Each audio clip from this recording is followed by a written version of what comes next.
Process of DNA replication. Replication जो है ये एक एनर्जी एक्सपेंसिव प्रोसेस होता है, ठीक है। इसे बहुत ही हाई अमाउंट ऑफ एनर्जी की रिक्वायरमेंट होती है। तो ये सोर्स ऑफ एनर्जी कहाँ से आएगा? तो ये सोर्स ऑफ एनर्जी DNTPS, ठीक है, DNTPS that is deoxyribo nucleoside triphosphate, ठीक है। ये डीऑक्सीराइबो न्यूक्लियोसाइड ट्राइफॉस्फेट जो है ये दो काम करता है। सबसे पहले तो एज अ सबस्ट्रेट यानी कि रिएक्टेंट का काम करता है इस प्रोसेस के लिए, और दूसरा जो है ये क्या करता है, प्रोवाइडिंग एनर्जी किसके, इस रेप्लिकेशन प्रोसेस के लिए जो ट्रिमेंडस हाई अमाउंट ऑफ बहुत ज़्यादा जो एनर्जी चाहिए वो ये DNTPS के थ्रू मिलता है, ठीक है। और ये कहाँ से कहाँ पे प्रेजेंट होता है, दोनों ही टर्मिनल्स पे जो फॉस्फेट है वहाँ से मिलता है, ठीक है। अब बात करते हैं रेप्लिकेशन मशीनरी की। हमें पता है डीएनए बहुत ही लॉन्ग मॉलिक्यूल है, ठीक है। तो इस डीएनए के बहुत ही बड़े और लंबे मॉलिक्यूल में जो रेप्लिकेशन है वो कहीं से भी कभी भी शुरू नहीं हो सकता। वो एक छोटे से स्मॉल ओपनिंग से शुरू होता है। सपोज ये छोटा सा हिस्सा मैं लेती हूँ, ठीक है, डीएनए हेलिक्स का, और इस छोटे से हिस्से को हम बोल देते हैं रेप्लिकेशन फॉर्क, ठीक है। अब इसको अगर मैं ओपनली बनाऊंगी तो ये दोनों हिस्सा इस तरह से स्ट्रेट आएगा और ये ओपन एंडिंग आएगा, तो उसको इस तरह से हम ड्रॉ करके दिखा देते हैं। तो इसको बोला जाता है वाई रेप्लिकेशन फॉर्क। तो इसमें ये डीएनए के ही दोनों स्ट्रैंड्स हैं, ये जो 5 प्राइम टू 3 प्राइम है आपका, ठीक है, और ये 3 प्राइम टू 5 प्राइम, ठीक है, ये है। तो ये मैंने दोनों स्ट्रैंड्स ले लिए, 5 prime to 3 prime, 3 prime to 5 prime, ये दोनों स्ट्रैंड्स हो गए। अब ये रेप्लिकेशन कराएगा कौन? With the help of enzyme. हमने एंजाइम पढ़ा था ना, different types of enzyme involve in replication of DNA, 4 पढ़े थे।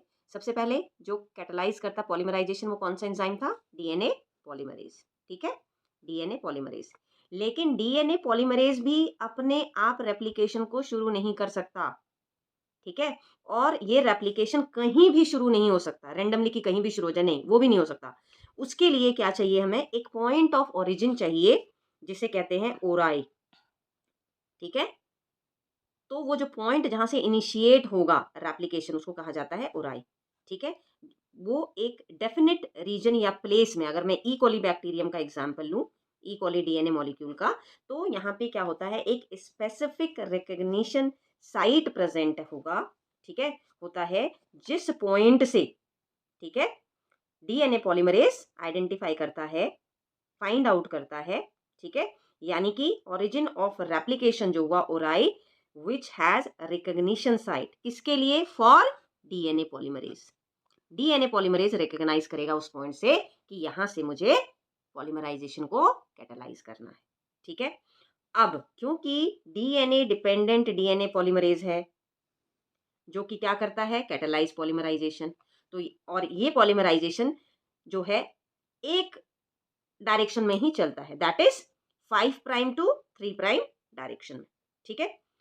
तो जो एक स्ट्रैंड बनेगा, ठीक है, with polarity of 3 prime to 5 prime, ठीक है, वो कॉन्टिन्यूअस बनेगा। यानी कि अगर मैं यहां से डीएनए पॉलीमरेज, सपोज यहां से डीएनए पॉलीमरेज पॉलीमराइजेशन कैटालाइज करता है, तो ये strand DNA dependent DNA polymerase की हेल्प से कॉन्टिन्यूअसली बनता जाएगा। तो इसका डायरेक्शन क्या हो गया, 5 प्राइम टू 3 प्राइम, और इसकी पोलैरिटी क्या है, 3 प्राइम टू 5 प्राइम, है ना, इस स्ट्रैंड की पोलैरिटी। तो ये जो continuous DNA dependent DNA polymerase ने पॉलीमराइजेशन को कैटालाइज किया, ये कॉन्टिन्यूअसली चलता रहा, कहीं बीच में ब्रेक है नहीं है। तो जिसकी वजह से इसको हम क्या बोल देंगे, कॉन्टिन्यूअस स्ट्रैंड, ये लगातार बन रहा है, ठीक है। और क्योंकि ये पहले बन रहा है तो इसलिए इसका दूसरा नाम हम बोल देंगे लीडिंग, लीड कर रहा है, ये पहले बन रहा है, लीडिंग स्ट्रैंड। यहां तक क्लियर है, ठीक है। अब एक और चीज,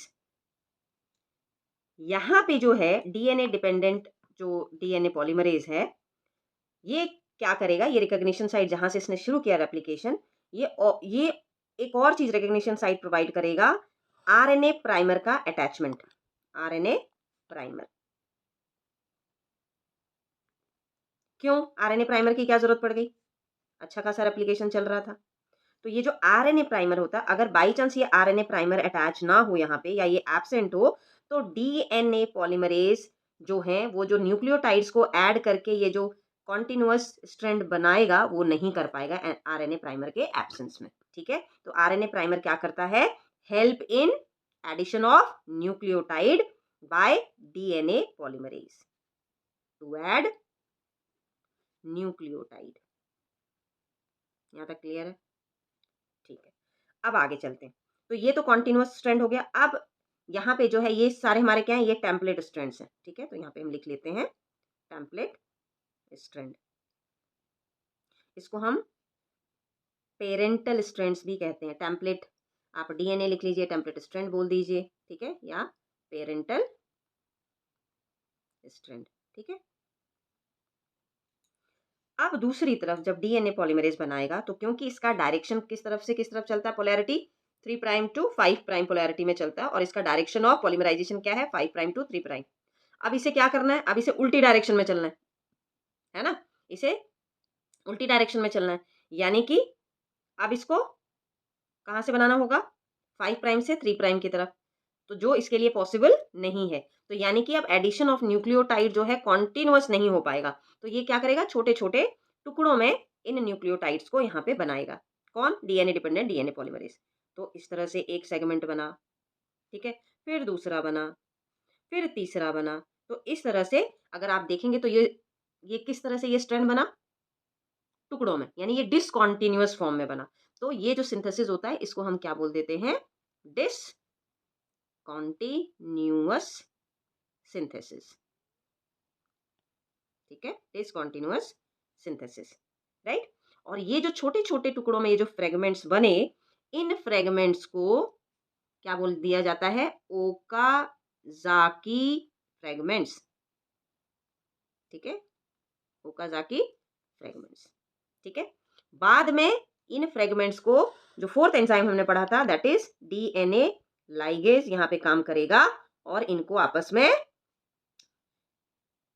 ऐड कर देगा या अटैच कर देगा, और जिससे कि ये फिर कॉन्टिन्यूअस बन जाएगा with the help of DNA ligase. This is the fourth enzyme. तो अब हमारे पास ये जो दोनों रेड कलर के जो स्ट्रैंड्स बने, एक कॉन्टिन्यूअस और दूसरा डिसकॉन्टिन्यूअस। ठीक है, तो ये क्या हो गए हमारे न्यूली सिंथेसाइज्ड क्या, स्ट्रैंड्स। ठीक है, ये हमारा बन गया न्यूली सिंथेसाइज्ड स्ट्रैंड्स। तो यही आपका हुआ कंप्लीट डीएनए रेप्लिकेशन मशीनरी। इसमें एक चीज और मैं आपको बताऊंगी, क्योंकि due to the requirement of origin of replication, अगर if a piece of DNA needs to be propagated during recombination, अगर हमें इसमें रिकॉम्बिनेशन एक नए डीएनए पीस का चाहिए तो हमें उसके लिए किसकी जरूरत पड़ेगी, एक वेक्टर की, एक एजेंट की। ठीक है, तो वो वेक्टर हमें प्रोवाइड कर देगा ओरिजिन ऑफ रेप्लिकेशन।